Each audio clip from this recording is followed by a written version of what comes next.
어, 하나님께서 우리를 만드실 때 하나님의 형상을 따라 만드셨습니다. 이것은 하나님께서 우리를 버리시지 않으시겠다라고 하는 고백이 담겨져 있는 담겨져 있다, 그렇게 말할 수 있습니다. 하나님께서는 우리의 부족함을 아시고 뭘 하셨느냐 그러면 약속이라고 하는 것을 하십니다. 그러니까 하나님의 형상을 따라서 우리를 만드신 것도 약속이고, 또 아담과 하와가 범죄했을 때 여자의 후손을 약속하신 분도 하나님이시고, 그 다음에 아브라함을 선택하신 것도 하나님이시고, 그리고 다윗에게 은혜를 베푸셔서 그의 후손이 계속 왕위에 있게 하시겠다고 하신 것도 약속이십니다. 우리에게 하나님의 약속이 없으면 사실은 우리는 소망이 없습니다. 왜냐하면 예수님이 이 땅에 오신 것은 우리 스스로의 행위로는 하나님을 기쁘시게 할 수가 없기 때문에 그렇습니다. 그런 고백이 오늘 이 15장에 아주 잘 나타나 있습니다. 보겠습니다. 느밧의 아들 여로보암 왕 18째 해에 아비함이 유다 왕이 되고 예루살렘에서 3년 동안 다스리니라. 그의 어머니의 이름은 마하가요 아비살롬의 딸이더라. 아비함이 그의 아버지가 이미 행한 모든 죄를 행하고 그의 마음이 그의 조상 다윗의 마음과 같지 아니하여 그의 하나님 여호와 앞에 온전하지 못하였으나,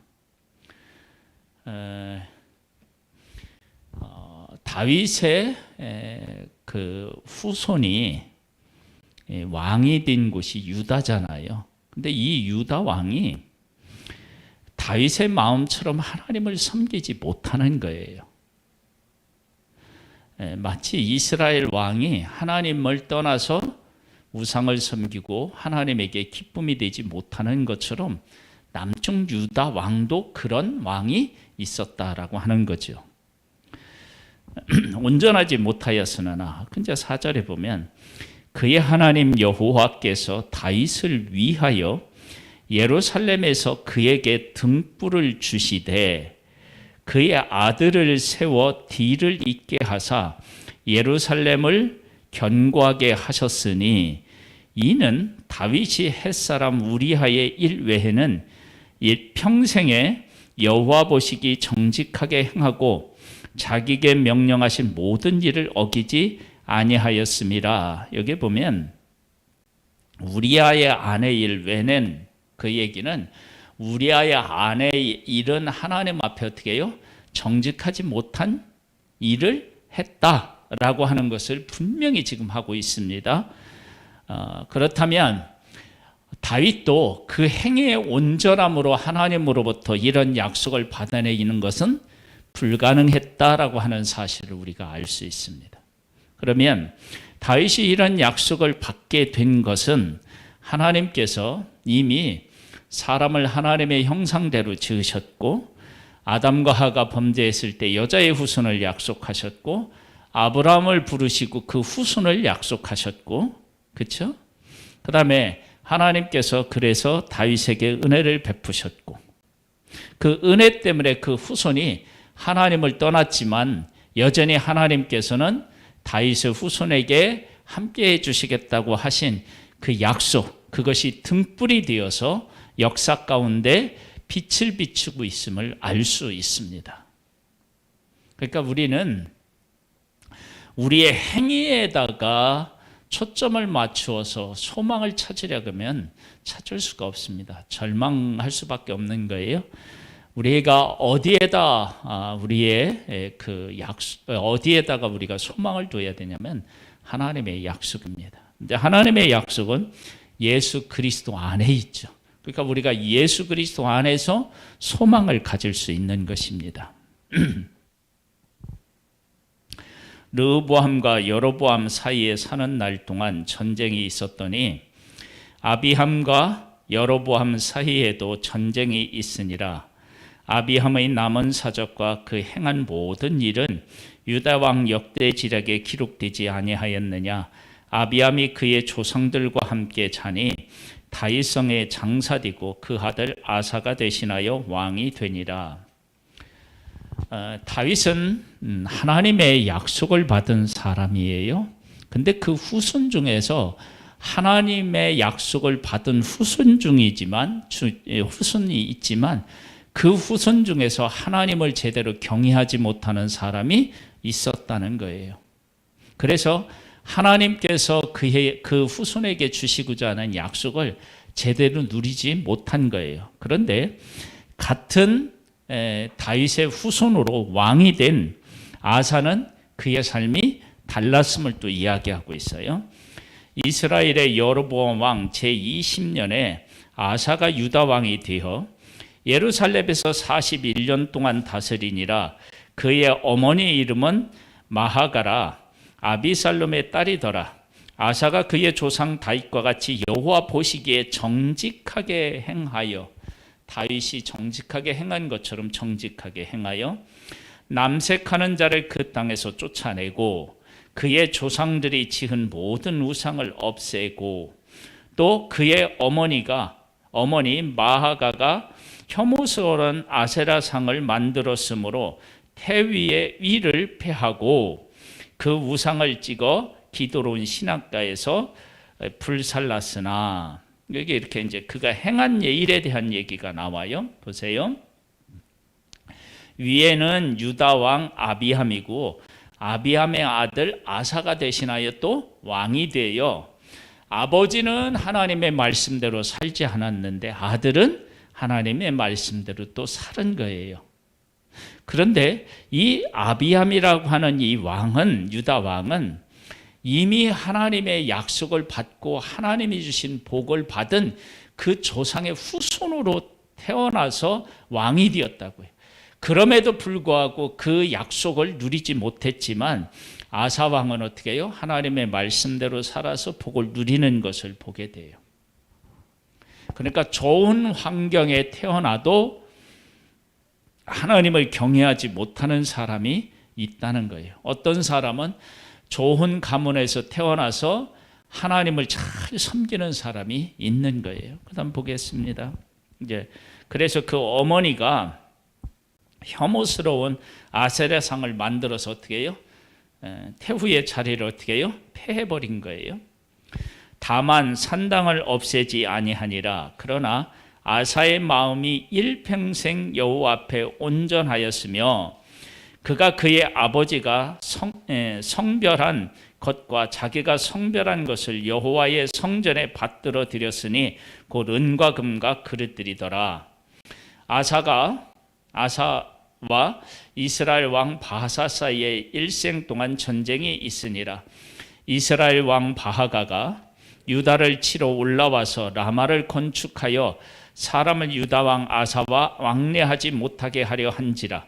아사가 여호와의 성전 곡관과 왕궁 곡관에 남아있는 은금을 모두 가져다가 그 신하의 손에 넘겨 다메섹에게 거주하고 있는 아람 왕 헤시혼의 손자 다브림몬의 아들 베나사덱에게 보내어 이르되, 나와 당신 사이에 약조가 있고 내 아버지와 당신의 아버지 사이에도 있었느니라. 내가 당신에게 은금 예물을 보냈으니 와서 이스라엘 왕 바하사와 세운 약조를 깨뜨려서 그가 나를 떠나게 하라 하매, 베나닷이 아사 왕의 말을 듣고 그의 군대 지휘관들을 보내 이스라엘 성읍을 치되 이룬과 단과 아벨 벳 마하가와 긴네렛 온 땅과 납달리 온 땅을 쳤더니, 바하가가 듣고 라마를 건축하는 일을 중단하고 디르사에 거주하니라.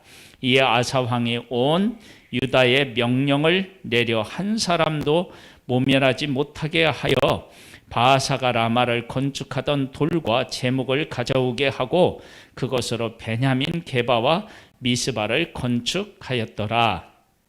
아사의 남은 사적과 모든 권세와 그가 행한 모든 일과 성읍을 건축한 일이 유다 왕 역대질에게 기록되지 아니하였느냐.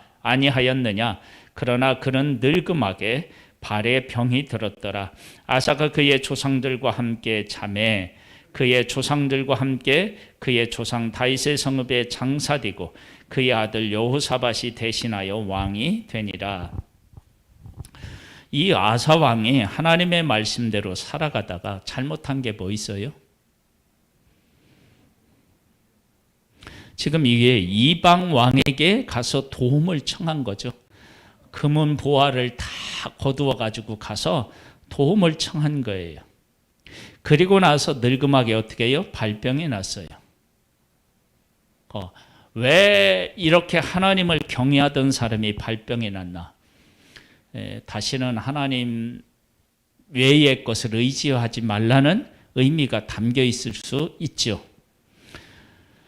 하나님을 떠났는데 하나님께서 벌을 주셨다. 그러면 그 사람에 대한 하나님의 소망이 그 안에 담겨져 있는 것을 알 수 있습니다.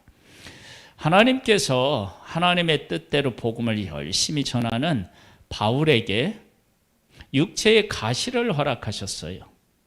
그러면 그 육체적인 가시가 바울에게는 하나님의 은혜였다고 얘기를 고백을 한단 말이에요. 그러니까 우리들 안에 어떤 병이 있다 그랬을 때 그 병이 다 우리에게 나쁜 것만이 아니다라고 하는 것을 알 수 있어요. 그래 이 아사 왕이 유다의 아사 왕이 늙음하게 발병이 들은 것이 자기를 돌아보고 하나님 앞에 바로 서지 못한 것에 대한 회개의 기회를 하나님께서 허락하신 것이다. 그러면 그 발병으로 인하여 고생을 했겠지만 영혼으로 생각하면 더 유익할 수도 있었던 거예요. 그래서 하나님께서 북중 이스라엘에 그 하나님을 경외하는 여기 한번 볼까요? 14장 13절에 보면 이렇게 나와 있어요. 온 이스라엘이 그를 위하여 슬퍼하며 장사하려니와 여로보암에게 속한 자는 오직 이 아임만 묘실에 들어가리니 이는 여로보암의 집 가운데에서 그가 이스라엘 하나님 여호와를 향하여 선한 뜻을 품었음이니라. 그래서 선한 뜻을 품은 이 아이가 어떻게 해요? 병들어 죽는 거예요. 왜냐하면 그를 하나님께서 어떻게 해요? 조상의 묘시에 장사되게 하려고 하나님께서 은혜를 베풀어서 일찍 죽어요. 하나님은 은혜를 베풀어서 일찍 죽는 일도 있고 하나님께서 그에게 은혜를 베풀으려고 병이 나게 할 수도 있는 거예요. 그래서 다윗이 처음에는 그 문제를 놓고 하나님 앞에 기도했지만 나중에는 어떻게 해요? 자기의 약한 것을 자랑한다고 얘기를 하잖아요. 왜냐하면 약할 그때 곧 강하기 때문이다. 그래서 그 병으로 인하여 가시로 인하여서 바울은 더 하나님을 의지하게 되었고 교만할 수가 없었던 것을 알 수 있습니다. 그런 의미에서 아사도 말년에 늙음하게 발병이 난 것도 하나님의 뜻대로 살았던 그의 삶을 하나님이 받으시고 그에게 은혜를 베푸신 것일 수 있습니다. 왜? 너 다른 거 의지하지 말고 하나님 나만 바라봐라. 이런 의미가 담겨 있을 수 있는 것입니다. 자, 25절입니다. 유다의 아사왕 둘째 해에 여로보암의 아들 나답이 이스라엘 왕이 되어 2년 동안 이스라엘을 다스리니라. 그가 여호와 보시기에 악을 행하되 그의 아버지의 길로 행하며 그가 이스라엘에게 범하게 한 그 죄 중에 행한지라. 이에 익사갈 족속 아히야의 아들 바하사가 그를 모반하여 블레셋 사람에게 속한 깃보돈에서 그를 죽였으니 이는 나답과 온 이스라엘이 깃보돈을 애워싸고 있었음이더라. 유다의 아사 왕 셋째 해에 바하사가 나답을 죽이고 대신하여 왕이 되고, 왕이 될 때에 여로보암의 온 집을 쳐서 생명 있는 자는 한 사람도 남기지 아니하고 다 멸하였는데, 여호와께서 그의 종 실로 사람 아이하를 통하여 하신 말씀과 같이 되었으니, 이 일을 겪게 하지 않기 위해서 누구를요? 14장 13절에 누구를? 그 한 아이만 어떻게 해요? 예. 병이 들어서 어떻게 해요? 죽게 한 겁니다. 예, 죽게 한 거예요. 이는 여로보암이 범죄하고 또 이스라엘에게 범하게 한 죄로 말미암음이며, 또 그가 이스라엘의 하나님 여호와를 노엽게 한 일 때문이었더라. 즉 뭐냐면 죄로 인하여서 이렇게 고통을 겪고 망하게 되었다라고 하는 것을 분명히 하고 있습니다. 나답의 남은 사적과 행한 모든 일은 이스라엘 왕 역대 지략에 기록되지 아니하였느냐? 아사와 이스라엘의 바하사 왕 사이에 일생 동안 전쟁이 있으니라. 하나님의 백성들 사이에서 끊임없이 싸움이 있는 거예요.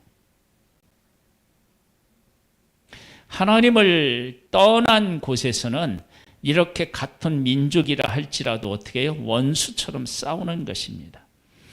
유다의 아사왕 셋째 해에 아이하의 아들 바하사가 디르사에서 모든 이스라엘 왕이 되어 24년 동안 다스리니라. 바하사가 여호와 보시기에 악을 행하되 여로보암의 길로 행하며 그가 이스라엘에게 범하게 한 그 죄 중에 행하였더라. 떠나지를 못하는 거예요. 하나님의 백성들 중에 하나님께서 왕을 선택했어요. 그래서 우리가 이제 그 열왕기상 14장에 지난주에 무슨 말씀을 나누었느냐 그러면, 하나님께서 사랑하는 다윗에게서 나라를 빼앗아서 너에게 맡겼는데, 그러니까 북쪽 이스라엘을 한 나라로 해서 그 나라의 왕을 세웠다는 얘기는, 그렇게 세운 한 사람 한 사람의 왕을 하나님께서 어떻게 해요? 존귀하게 여겨서 그 왕이 되게 하셨다라고 하는 사실을 알 수 있습니다. 그런데 그 놀라운 사실들을 그들은 깨달아 알지 못하고 왕이 되는 것과 왕의 권세에만 급급하여서 하나님을 어떻게 섬겨야 되는지, 그리고 자기를 왕으로 삼으신 분이 하나님이시라는 사실, 이런 것들을 깨달아 알지 못하고 죄에서 떠나지 못한 모습을 보게 됩니다. 우리가 받아 누리는 복은 우리가 생각한 것보다 훨씬 더 의미가 있고 가치가 있습니다. 그런데 우리들이 그 사실을 어떻게 해요? 제대로 깨달아 알지 못하는 거예요. 그렇게 되면 어떻게 되느냐? 하나님으로부터 받은 은혜를 깨달아 알지 못하면 내 마음대로 살아가는 거예요. 나는 왕이고 왕의 권세를 가지고 있고, 그러니까 어떻게 해요? 내 마음대로 할 수 있다라고 생각하는 거예요. 그런데 하나님께서는 북쪽 이스라엘 왕에게 뭐라고 말씀하시냐면, 내가 다윗에게서 떼어서 너에게 주었는데 그렇게 너를 존귀하게 생각하고 너에게 내 백성을 맡겼는데 네가 그 사실을 모르는구나. 그것이 북쪽 이스라엘 한 왕에게만 적용되는 것이 아니라 그 왕위를 이어받은 그 왕들에게 다 적용이 되는 것이라는 거죠. 그래서 지금 우리들이 하나님 앞에서 살면서 하나님께서 예수님께서 그 사도인 베드로에게 하신 말씀을 우리가 기억할 필요가 있어요. 갈릴리에서 고기를 잡아요. 베드로에게. 그에게 뭐라고 했냐면 내 양을 먹이라. 그렇게 말씀하셨어요. 즉 베드로가 예수님이 승천하시는데 교회의 지도자가 되어서 그 교회를 이끌어 나가는 그 한 사람 한 사람들이 다 예수님이 맡긴 양이었죠. 그런 가치가 있다는 거예요. 그러니까 우리들이 지금 하나님 안에서 행하는 일들이 그런 가치가 있는 거예요. 예수님이 신이 통치하셔야 되는데 그 통치하시는 것을 우리에게 맡겨서 우리를 통해서 하게 하신다는 의미가 있는 거예요. 그래서 하나님께서는 북중 이스라엘 왕들에게 다윗에게서 떼어내서 10지파를 네 손에 맡겼으면 그건 이것이 내가 너를 얼마나 사랑하고 너를 얼마나 존중히 여기는지를 알아야 되는데 그렇게 하라고 맡겼는데 그것을 안 사람이 북중 이스라엘에 한 사람이 없었다는 거예요. 지금 우리가 하나님 안에서 살아가면서 하나님께서 우리에게 그렇게 맡겼는데 우리 중에 그런 소중함을 깨달아 알고 그 가운데서 살아가는 사람이 한 사람이 없을 수도 있는 거예요. 남쪽 유다는 어떻게 해요? 가끔 한 명씩 나와. 오늘 이 사실을 깨달아 알고 하나님께서는 우리에게 그래서 어떤 은혜를 베풀어 주셨느냐 그러면 15장 4절 5절 말씀을 다시 한번 우리가 보겠습니다. 그의 하나님 여호와께서 다윗을 위하여 예루살렘에서 그에게 등불을 주시되 그의 아들을 세워 뒤를 잇게 하사 예루살렘을 견고하게 하셨으니 등불을 주셨다. 오늘도 하나님께서는 약속을 통해서 우리에게 등불을 주신 분이십니다. 지금 우리는 예수 그리스도 안에서 약속을 받은 사람이니까 우리가 이 받은 약속이 얼마나 위대하고 놀라운 것입니까? 우리가 이 약속을 받았기 때문에 우리가 예수 그리스도의 이름으로 그 가운데서 살아가기만 한다면 예수 그리스도의 예수님 안에서 약속한 약속들을 우리는 받아 누리고 그 이름으로 말미암아 세상을 정복해 나가는 하나님의 사람으로서의 승리를 얻을 수 있습니다. 그런 귀한 삶이 우리 성도 한 사람 한 사람에게 있기를 주님의 이름으로 축복합니다. 할렐루야. 하나님 아버지 감사합니다. 우리를 불러서 예수 그리스도 안에 있는 약속들을 우리에게 허락하여 주신 하나님을 찬양합니다. 그 약속의 가치를 분명히 깨달아 알고 약속과 함께 동행함으로 말미암아서 가장 복된 삶을 살아가는 승리자가 되기를 원합니다. 이 귀한 은혜를 베풀어 주신 하나님을 찬양합니다. 지금은 우리 주 예수 그리스도의 은혜와 하나님 아버지의 독생자를 보내주신 그 크신 사랑하심과 성령님의 교통하시고 감화하시고 이끄시고 승리케 하시는 역사가 오후 예배를 드린 사랑하는 성도들과 그 가정 위에 이제로부터 영원토록 함께 있을지어다. 아멘.